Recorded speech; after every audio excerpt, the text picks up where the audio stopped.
নমস্কার বন্ধুরা, অঙ্গনা রান্নাঘরে আপনাদের স্বাগত। আজকে বানাবো কচি নিম পাতার একটি রেসিপি। বসন্তের শুরুতে এই কচি নিম পাতা শরীরের পক্ষে অত্যন্ত উপকারী। এই সময় নিম পাতা খেলে শরীরে রোগ প্রতিরোধ ক্ষমতা বৃদ্ধি পায়। এছাড়াও নিম পাতার আরও অনেক গুণ রয়েছে। আজকে বানাবো নিম বেগুন। নিম বেগুন বানানোর জন্য এই রকম কচি নিম পাতাগুলো নিয়েছি।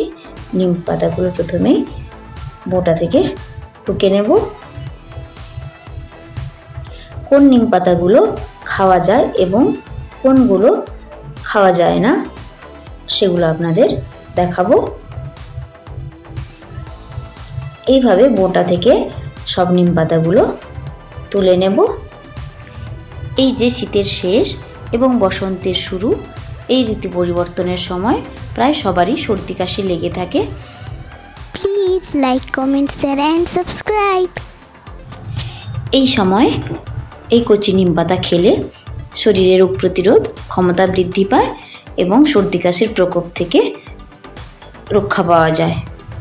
দেখুন, এই যে সবুজ রঙের নিম পাতাগুলো, সেগুলো কিন্তু নেব না, সেগুলো বাদ দিয়ে দেব। আমরা যেগুলো নেব সেগুলো হলো ওই লাল লাল কচি নিম পাতাগুলো, ওগুলোই আমরা নেব। তাহলে এই কচি কচি লাল লাল নিম পাতাগুলোই আমরা বোটা থেকে তুলে নেব। দেখুন, সবকটা নিম পাতাই আমি বোটা থেকে তুলে নিয়েছি। এবার এগুলো ভালো করে পরিষ্কার করে ধুয়ে নেব। ভালো করে ধুয়ে নিয়েছি। এবার নিয়েছি আমি বেগুন। বেগুনগুলো এই সাইজের কেটে নিয়েছি। আমি এখানে লাল এবং সাদা দু রকমের বেগুন নিয়েছি, আপনারা যে কোনো এক রকমের নিতে পারেন। বেগুনগুলো একটু মোটা মোটা করে কাটতে হবে, না হলে গলে যাবে। বেগুনগুলো একটা বড় বাটিতে ঢেলে নিচ্ছি, যাতে লবণ এবং হলুদ মাখাতে সুবিধে হয়। পরিমাণ মতো লবণ এবং হলুদ মাখিয়ে নিচ্ছি। নিম বেগুন ছাড়াও কচি নিম পাতার আরও অনেক রেসিপি রয়েছে। লবণ এবং হলুদ আগের থেকে মাখিয়ে রাখলে তেলটা একটু কম খরচ হয়। অল্প তেলেই বেগুন ভেজে নেওয়া যায়। কড়াই গরম করে কড়াইতে 1 চামচ মতো তেল নিয়েছি।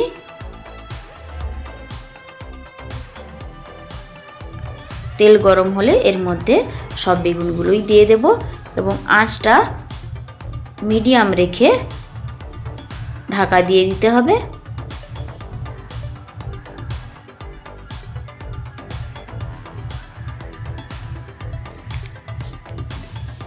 প্লিজ লাইক, কমেন্ট, শেয়ার আঁচটা অ্যান্ড সাবস্ক্রাইব। এইভাবে কমিয়ে রেখে বারবার নাড়াচাড়া করে নিতে হবে, তাতেই বেগুনটা সেদ্ধ হয়ে যাবে। যেহেতু কম তেল ব্যবহার করেছি, বেশি তেল ব্যবহার করলে বেগুনটা ভাজতে বেশি সময় লাগে না।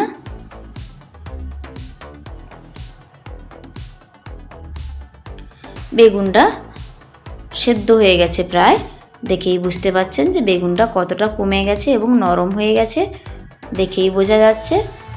একটু লাল লাল করে ভেজে নেব এবং আঁচটা একটু বাড়িয়ে দেব।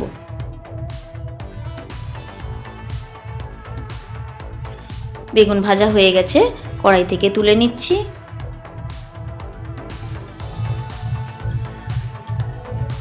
দেখুন, বেগুনগুলো লাল লাল করে ভাজা হয়েছে।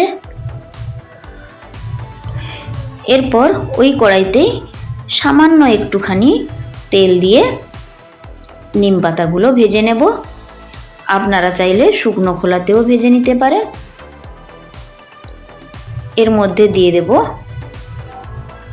সামান্য একটু লবণ। নিম পাতা যদি মচমচে করে ভাজতে চান তাহলে আঁচটা একদম কম রাখতে হবে এবং প্রথমেই তেল দেওয়া যাবে না। খুব কম আঁচে ধীরে ধীরে ভেজে নিতে হবে, তবে নিম পাতাটা মচমচে হবে এবং তারপরে অল্প তেল দিতে পারেন কিংবা নাও দিতে পারেন। Please like, comment, share and subscribe. মচমচে করে ভাজলে নিম পাতাটা একটু কম তেতো হয়, কিন্তু যদি মচমচে করে না ভাজা হয়, এই রকম নরম নরম থাকে, তবে একটু বেশি তেতো হয়। নিম পাতাটা আমি একটু নরমই রাখছি, মচমচে করলাম না। নিম পাতা ভাজা হয়ে গেছে, কড়াই থেকে নামিয়ে নিচ্ছি। এরপর ওই কড়াইতেই অল্প একটু তেল দিয়ে দিচ্ছি পেঁয়াজ এবং লঙ্কা বাটা। পেঁয়াজ এবং লঙ্কা আমি একসাথে বেটে নিয়েছি। বেগুন এবং নিমের এই ভাজাতে একটু পেঁয়াজ এবং লঙ্কা বাটা দিলে খেতে খুবই ভালো লাগে। আপনারা চাইলে নিরামিষভাবে যদি করতে চান, তাহলে এর সঙ্গে লঙ্কা এবং জিরে বাটাও দিতে পারেন। পেঁয়াজ লঙ্কাটা একটু ভাজা হয়ে গেলে এর মধ্যে দিয়ে দিচ্ছি নিম পাতা এবং বেগুন।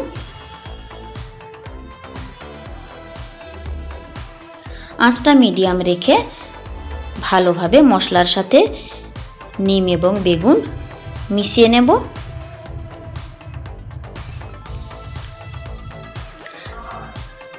প্রায় 1 মিনিট মশলার সাথে নিম বেগুন নাড়াচাড়া করে নামিয়ে নিলেই নিম বেগুন রেডি। ভাতের সাথে নিম বেগুন খেতে প্রায় সবাই পছন্দ করেন। রেসিপিটা ভালো লাগলে অবশ্যই একটা লাইক, কমেন্ট এবং শেয়ার করে দেবেন এবং চ্যানেলটিকে সাবস্ক্রাইব করে দেবেন। বাড়িতে অবশ্যই একবার ট্রাই করে দেখবেন। পুরো ভিডিও দেখার জন্য ধন্যবাদ।